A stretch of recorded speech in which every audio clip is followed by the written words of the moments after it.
Hello everyone, आज मैं आपके लिए एक्सप्लेन करूंगी बिग ब्रदर का एपिसोड नंबर 26। तो जैसा कि लास्ट एपिसोड में हमने देखा था कि विचेस क्लैन के लोग बड़ी ही अजीब तरीके से मारे जा रहे थे, तो विचेस ने वाटर गॉड यानी कि अपने चांगशाओ की मदद ली और चांगशाओ सोल ट्रेसेस को फॉलो करते हुए लुया की हिडन लोकेशन पर पहुंच गया। वहाँ हमने देखा था कि डीजिंग और लुया मिलके हेवन स्लेइंग सोर्ड को रिफाइन कर रहे थे। वेल इस सोर्ड की मदद से लुया आसानी से हेवन पर फतेह हासिल कर सकता था।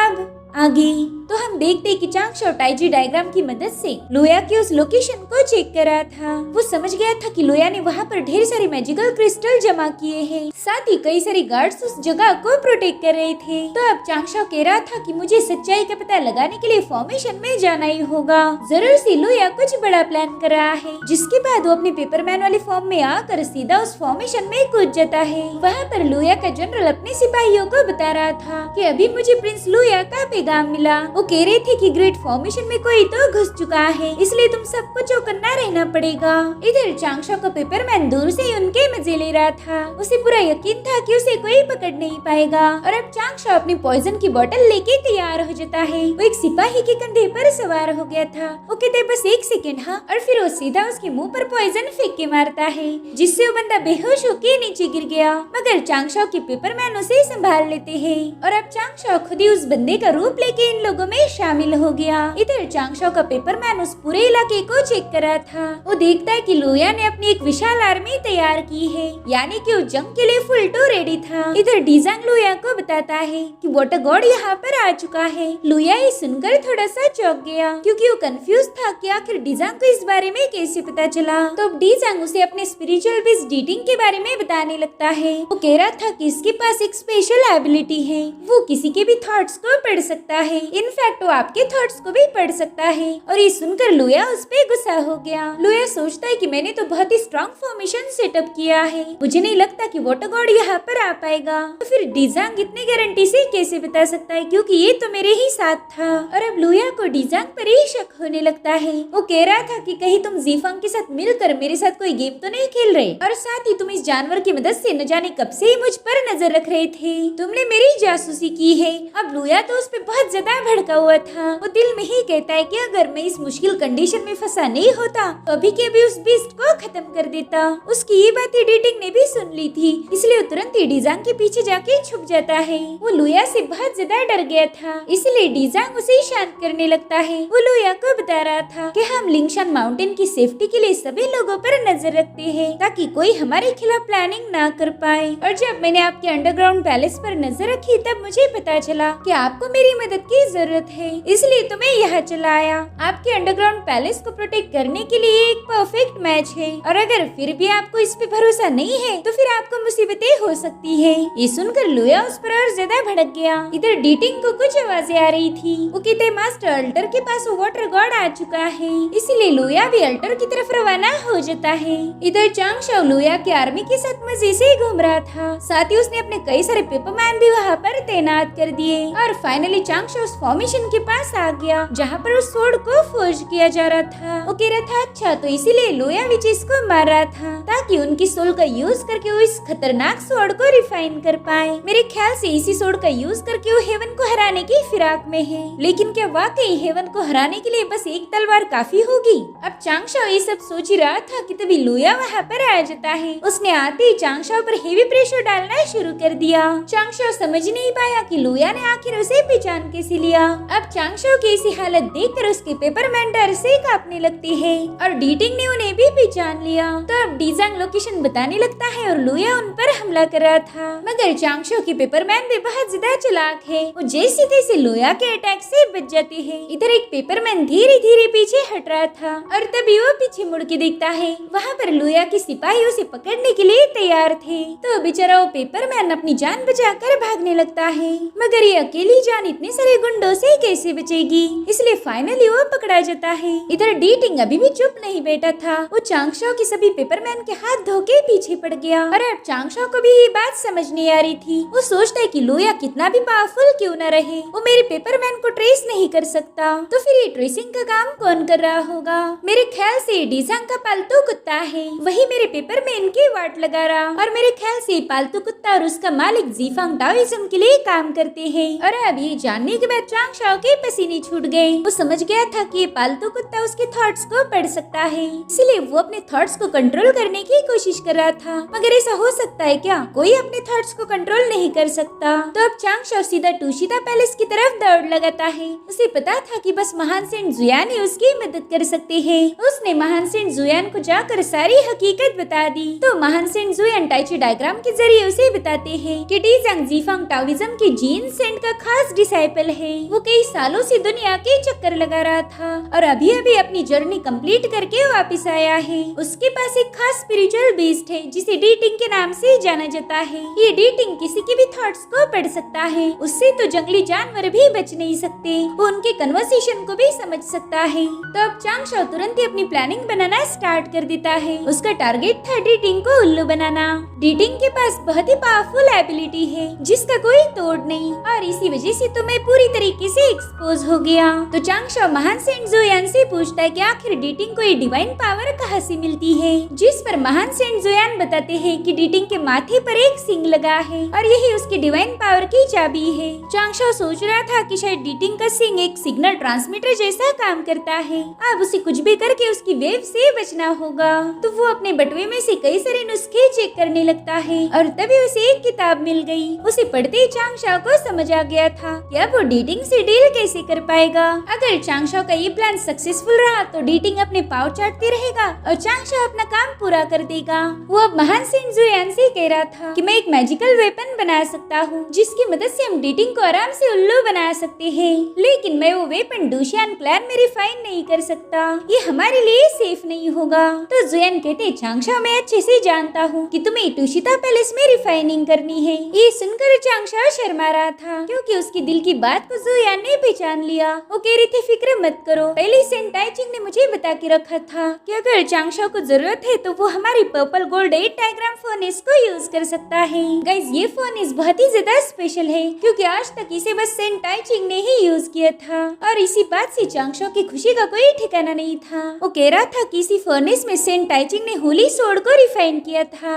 और ये इतिहास की सबसे पावरफुल सोर्ड मानी जाती है। चांग शाओ सोच रहा था कि सेंट टाइचिंग ने मुझे फर्नेस यूज करने के लिए अलाउड कर दी। इट मींस कि वो अच्छे से जानते हैं कि लुया जिस सोर्ड को रिफाइन कर रहा है वो बहुत ज्यादा खतरनाक होगी। मेरे ख्याल से आगे चल के मैटर बहुत सीरियस होने वाला है। और अब चांग शाओ महान सेंट जुयान का शुक्रिया अदा करते हुए अपने काम पर लग जाता है। वही दूसरी तरफ लुया को खबर मिल गई थी कि वाटर गॉड फिलहाल टूशिता पैलेस में है। लुया का जनरल बता रहा था कि मेरे ख्याल से टाइचिंग को आप पर शक हो चुका है, जिस पर लुया कह रहा था कि टाइचिंग तो एक सेंट है, वो कभी भी मुझ पर एक्शन ले सकता है मगर उसने अभी तक कुछ नहीं किया। कहीं ऐसा तो नहीं कि उसके दिमाग में कुछ और ही प्लानिंग चल रही, या फिर ऐसा भी हो सकता है कि वो खुद इसमें कोई एक्शन नहीं लेगा, ये काम किसी और से करवा रहा है। मेरे ख्याल से उसने हमसे डील करने का काम वाटर गॉड को दिया है और अब सेंट टाइचिंग उसकी पूरी मदद भी करेगा। बाद में लुया कह रहा था कि फिलहाल तो हमने रिलैक्स रहना चाहिए क्योंकि मुझे नहीं लगता कि वाटर गॉड हमारा कुछ भी बिगाड़ पाएगा।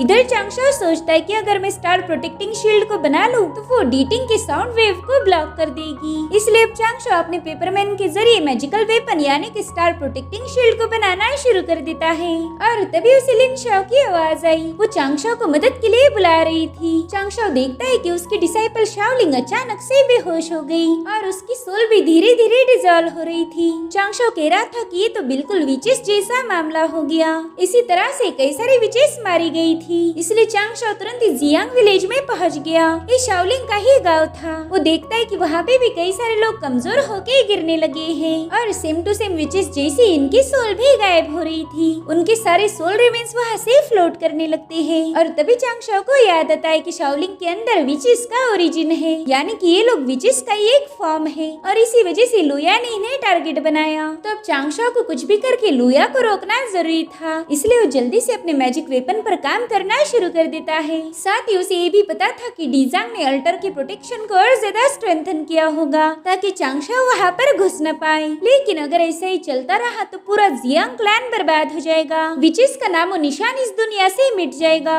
और मैं अपने डिसाइपल शाओलिंग को भी खो दूंगा। मुझे कुछ भी करके लुया को रोकना ही है वरना सब कुछ खत्म हो जाएगा। लुया हेवन स्लिंग सोर्ड का यूज करके हेवन को तबाह करना चाहता है और अगर ऐसा हो गया तो हमारी इस पूरी दुनिया पर डीमंस का राज होगा। तो अब चांग शाओ ने कई दिनों तक कड़ी मेहनत करके प्रोटेक्टिव शील्ड बना ली थी। ये मैजिक वेपन इनविजिबल भी हो सकता है। बस इसे एक बार पहन लो और फिर एडिटिंग की साउंड वेव तुम्हारा कुछ भी बिगाड़ नहीं सकती, वो तुम्हें ट्रेस ही नहीं कर पाएगा। और अब चांगशाओ ने अपने पेपरमैन के आर्मी के साथ लुया की केव की तरफ हमला बोल दिया। उन पेपरमैन ने स्टार प्रोटेक्टिव शील्ड पहनी हुई थी, जिससे अब उनका ट्रेस मिलना इम्पॉसिबल है। इधर लुया का जनरल कह रहा था कि काफी दिन बीत चुके हैं, उस वाटर गॉड ने कोई हरकत नहीं की। मेरे ख्याल से अभी भी टुशिता पैलेस में छुप कर बैठा हुआ है। लुया भी ये सुनकर खुश हो रहा था। वो कहता है कि वो वाटर गॉड एक नंबर का डरपोक है। जरा सा खतरा महसूस क्या हुआ वो तो बिल में जाकर छुप गया। मगर लुया को ये पता नहीं कि प्लानिंग के मामले में चांगशाओ उसका बाप है।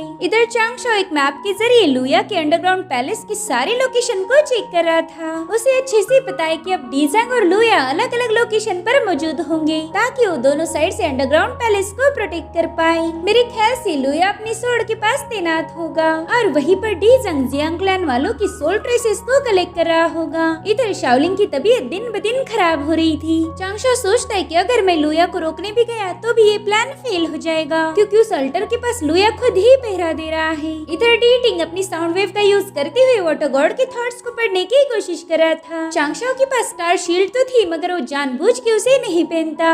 वेल, इसके पीछे भी एक वजह है। इधर डीटिंग डीजांग को बताता है कि वाटर गॉड दोबारा से कोई प्लानिंग बना रहा है। फिलहाल उसने हेवनली कोर्ट की आर्मी को जमा किया है और मेरे ख्याल से अंडरग्राउंड पर हमला करने की तैयारी कर रहा है। साथ ही वो देखता है कि चांगशाओ ने विचिस की आर्मी को भी इकट्ठा कर लिया। वो नियो अपने सोल्जर्स को बता रहा था कि उस कमीने लुया ने एक ब्लैक मैजिक का यूज करते हुए हमारे लोगों को खत्म कर दिया और अब वो उन्हीं की सोल पावर का यूज करके एक भयानक तलवार रिफाइन कर रहा है, जिससे वो इस पूरी दुनिया पर राज करेगा। वो नियो तो लुया पर बहुत ज्यादा भड़क गया था। तभी चांगशाओ उसे बताता है कि मैंने उनके अंडरग्राउंड एरिया में कई दफा घुसने की कोशिश की, मगर पता नहीं कैसे उन्हें मेरे लोकेशन के बारे में पता चल रहा था और फिर उन्होंने मेरे सारे पेपरमैन कैप्चर कर लिए। इसलिए मैं भी इस रिफाइनिंग प्रोसेस को रोक नहीं पाया और इस बात का मुझे बहुत अफसोस है। मगर हमें कुछ भी करके लुया को रोकना होगा। आज हम सभी लोग मिल के लुया के अंडरग्राउंड एरिया पर अटैक कर देंगे, तभी जाके तबाही रुक सकती है। इधर डीटिंग जमीन पर कान लगा के उनकी सारी बातें सुन रहा था। दरअसल चांगशाओ ने सारी बातें जानबूझ के की ताकि डीटिंग इसकी खबर अपने मालिक तक पहुंचा दे।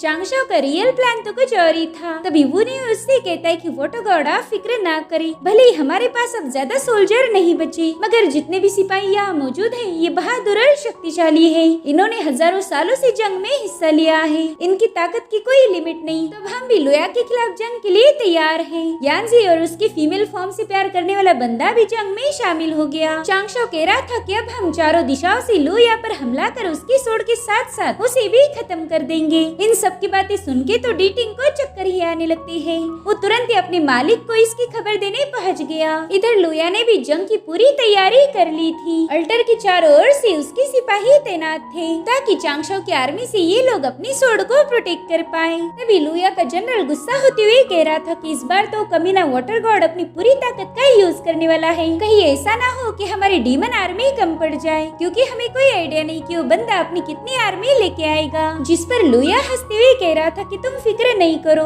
हमारे डीमन भी कुछ कम नहीं है। ये सब मिलकर उस वाटर गॉड की आर्मी का चूरन बना के उसे ही खिला देंगे। और अब हमें डीमंस की खतरनाक आर्मी दिखाई जाती है, जो कि अपने पल के बिछा के बस चांगशाओ का ही इंतजार कर रहे थे। मगर डीजांग लुया जैसा बेवकूफ नहीं। वो कह रहा था कि मुझे काफी दिनों से वाटर गॉड के दिल की धड़कन सुनाई नहीं दी, मगर अब अचानक से वो अपीयर हो गई। इतने दिनों तक उसने अपनी हार्ट बीट कैसे छुपाई होगी। ये सुनकर तो डीटिंग भी टेंशन में आ गया। वो पूछता है कि ऐसा तो नहीं कि उन लोगों ने मुझे उल्लू बनाया। जिस पर डीजांग कह रहा था हाँ ये भी हो सकता है, शायद उस बंदे ने जानबूझ के हमें ये दिखाया कि वो हमारे खिलाफ जंग की तैयारी कर रहा है, ताकि लुया भी अपनी आर्मी तैयार करे। लेकिन वाटर गॉड की कुछ और ही प्लानिंग होगी, इस बात पर मैं 99% श्योर हूँ। भले वो लुया को बेवकूफ बना सकता है, लेकिन मुझे नहीं। इसका मतलब था कि इतने प्रिकॉशंस के बाद भी चांगशाओ का प्लान डीजांग के समझ आ गया। और अब हमें हेवनली स्लिंग सोर्ड के बारे में बताया जाता है। दरअसल इसे विचेस की सोल का यूज करके रिफाइन किया जा रहा था और ऐसा करने के पीछे एक खास वजह है। दरअसल विचेस की ब्लड लाइन में सेंट पांगू की पावर थी। सेंट पांगू शुरू से ही हेवन को रेजिस्ट करता था, इसलिए लुया इसी सोर्ड की मदद से हेवन को डिस्ट्रॉय करना चाहता है। यानी कि वो इनडायरेक्टली पांगू की पावर का यूज कर रहा था और उसे इस स्लेइंग सोर्ड बनाने की इंस्पिरेशन मिली लिचुआर से। उसमें एक किलिंग सोर्ड यूज की गई थी, जो कि बहुत ही ज्यादा पावरफुल थी। तो लुया भी ऐसे ही एक खतरनाक सोर्ड बनाना चाहता है और और इसी डिटेल नोट के साथ ये एपिसोड यहीं पर एंड हो गया। Thank you so much for watching. Bye bye, take care.